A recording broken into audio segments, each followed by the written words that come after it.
Sir सबसे पहले तो ये कि कितना चौंके या आपके ख्याल में there was nothing unexpected about ये जो मुलाकात ना सिर्फ ओवल ऑफिस में हुई बट जिस तरह उसको मीडिया के सामने जिस तरह की गुफ्तगू हुई, were you expecting something like this sir? नहीं जी नहीं, बिल्कुल नहीं, ऐसा होता नहीं है।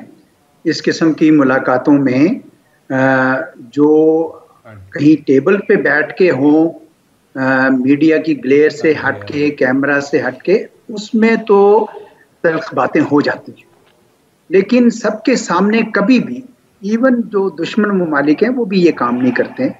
तो ये बहुत ही गैर मामूली अंदाज था। बहुत सारे लोग इसको बुलिंग कह रहे हैं और इस पे राय अपनी सारी दुनिया में दी जा रही है। मैं भी इसी राय का हामी हूँ कि ये ठीक नहीं हुआ।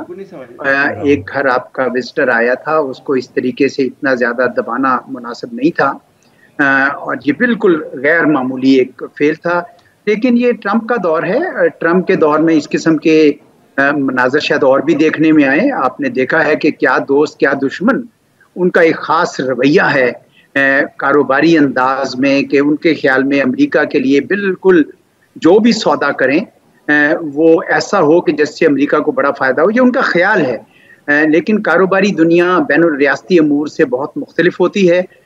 उसमें ज़रूरी नहीं है कि आप सौदेबाजी कर सकें और इस तरीके से रिलेशनशिप्स बनानी पड़ती हैं और उन्होंने तमाम रिलेशनशिप्स अपने एलाइज के साथ, अपने कंपेटिटर्स के साथ वो वन बाय वन ख़त्म करते जा रहे हैं। यूरोप के साथ भी कर दी है, यूक्रेन के साथ भी कर दी है और अभी आपने इब्तदाइया में जिस तरह बताया कि यूरोपियंस जो हैं वो यानी वो भी एक किस्म का हर्ट हैं और वो उन्होंने रिएक्ट किया है, पुश बैक किया है उन्होंने।